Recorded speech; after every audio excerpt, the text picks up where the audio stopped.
কি ব্যাপার কি তুমি আমার এরকম করে ডাকলে কিসের জন্য? কি জন্য? তোমাকে এরকম করে ডাকলে কি তোমার মান সম্মানের ক্ষয়ক্ষতি হয়ে যাবে? এই মেয়ে এই তুমি আমার তুমি করে করছো কিসের জন্য? তুমিও তো আমাকে তুমি করেই কলা।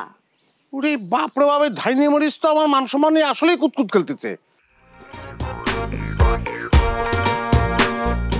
কি ব্যাপার, তুই ঠান্ডার মধ্যে বসে রয়েছিস কি জন্য? কিসের মিষ্টি? কিসের আবার? সানার কাঁচাগোল্লা, সানার বরফি। ওরে আমি সে কথা করছি না, আমি করছি যে মিষ্টি কি উপলক্ষে কিটা দিল। কি উপলক্ষে আবার? তুই খা তো। আচ্ছা, ওই সেদিন যে নারায়ণকান্দি থেকে একটা দোষ দিয়ে তুই চলে আসলি, তো তার কি দোষ ছিল কত? মিষ্টি তো তুই নিয়ে গেছিলি। আমি নিয়ে গেছি ভালো কথা, তাই বলে সস্তা মিষ্টি কেউ পাত্রপক্ষের সামনে দেয় নাকি? ওমা, তা তারা মনে করেছে যে সস্তা মিষ্টি তুই পছন্দ করিস, সেই জন্যই তোরে খাবার দিছে। আর তাছাড়া তাকে তো কাঁচাগোল্লা, ছানার বরফি এগুলো আনাই ছিল। তো তাহলে সেসব মিষ্টি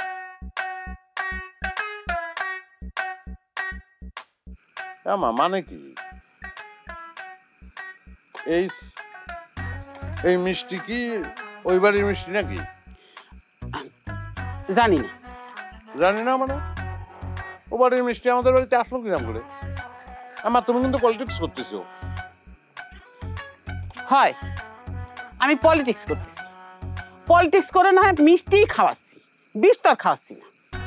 না না, ও বাড়ির মিষ্টি আমাদের বাড়িতে আসলো কিরাম করে, সেটা কারণটা কি, ঘটনা কি তাই বলো। আচ্ছা, ও ঘটনা অনেক বিশাল, অনেক কঠিন ঘটনা। তোর মান সম্মান নিয়ে কঠিন ষড়যন্ত্র চলতেছে, একেবারে জোর টানাটানি চলতেছে। তুই এত কথা না কয়ে খাবার আয়। ওই লাউ দিয়ে কালাবাউস মাছ রান্না করেছি। লাউ কোনে পাইলা? আমি তো লাউ আনিনি। আরে কপাল রে, লাউ তুই আনিস না দিয়ে কি লাউ আসবার পারে না? লাউ নিজে নিজে হাইটে বাড়িতে চলে আইছে। এখন খাবার আয়।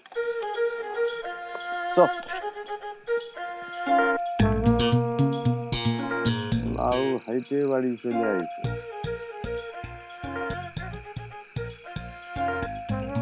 কোন অঙ্ক তুলে বুঝতে পারছি না।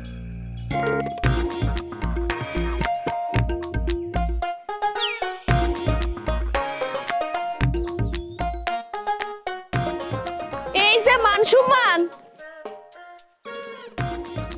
আসেন আসেন।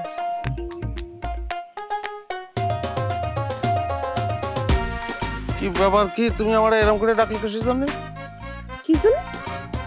তোমাকে এরকম করে ডাকলে কি তোমার মান সম্মানের ক্ষয়ক্ষতি হয়ে যাবে? এই মেয়ে এই তুমি আমার তুমি করে করছো কিসের জন্য? তুমিও তো আমাকে তুমি করেই কলা।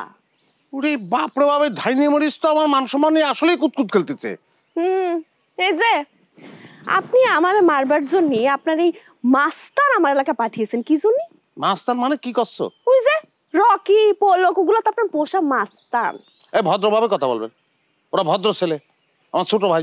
আরে দূর মিয়া, বয়স থেকে ছোট পোলাপানের নিজের বন্ধু বলতেছেন, এই হচ্ছে আপনার মান সম্মানের নমুনা না? আচ্ছা হয়েছে, যাত্রার সঙ্গে কথা বলে মূল্যবান সময় নষ্ট করার আমার সময় নেই। এই যে টাকা দিয়ে তারপর যান। কিসের টাকা? আপনার কাছ থেকে আমি যেই টাকা পাই সেই টাকা।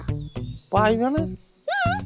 কাল আপনার উপর ভাব নিয়ে আমি যে 50 টাকা লাভ 3000 টাকায় কিনেছি, সেই 3000 টাকা আজকে যে আপনি আপনার পোষা মাস্তান আমার কাছে পাঠিয়েছেন, এগুলোর মায়েরা যে আমি চিকিৎসা খরচ বাবদ আরো 1000 টাকা দিয়েছি, এই হলো 4000 টাকা। আর 1000 টাকা হচ্ছে আপনার জরিমানা। মানে ওদের গায়ে আপনি হাত তুলেছেন? আসলে দরকার তো ছিল আপনারে মারার, কিন্তু কি আর করবো। তোমার সামনে দাঁড়ায় থাকলে তো আমার মান সম্মান আমার সাইডে সত্যিই পালাবে না। আমি গেলাম। 1 মিনিট, টাকা না দিতে এক পা এখান থেকে নড়া যাবে না। ওরে বাবা রে, স্বপ্ন দেখতেছো না? স্বপ্ন দেখে মনে মনে মন কলা খাচ্ছ? হ্যাঁ, টাকা আমি দেই, ফকির ফাকরারে মেলা টাকা দেই, তোমার টাকা দেবো অত টাকা আমার নেই এখন। আহা আহারে মান সম্মান, পকেটে নাই যার 5 টাকা তার নাকি আবার বিরাট মান সম্মান। আচ্ছা যাকে মোবাইল আছে, মোবাইল দেন, টাকা দিয়ে মোবাইল নিয়ে যাবেন, দেন। কি রে, সিট আছে নাই মাথায়? মোবাইল দিচ্ছেন না? দিচ্ছেন না? আমার মোবাইল তোড়া দেবো কিসের জন্য কোনো দিন দেবো না। বুঝতে পারছি, এইটার তাহলে ব্যবহার করাই লাগবে মনে হচ্ছে না? এই এখন কিন্তু বেশি হচ্ছে, এখন বেশি হচ্ছে কিন্তু। কি বেশি হচ্ছে? মোবাইল দিয়ে দেন। তাহলে তো দিচ্ছি না, মোবাইলটা দেন। এ কি ব্যবহার কি করা লাগবে না? ঠিক আছে। অবশ্য হয়েছে কি, এটা কেনার পর থেকে কিন্তু একটা বড় পরীক্ষা করে দেখিনি। এই অতিরিক্ত হচ্ছে কিন্তু আর একটু কিন্তু দেখা লাগে কি কোন আপনি, তাই না? হ্যাঁ এই মা কি মুখে করে এসছি, হ্যাঁ সত্যি সত্যি করলে কি অবস্থাটা হবে না দিই তো ভাই একটু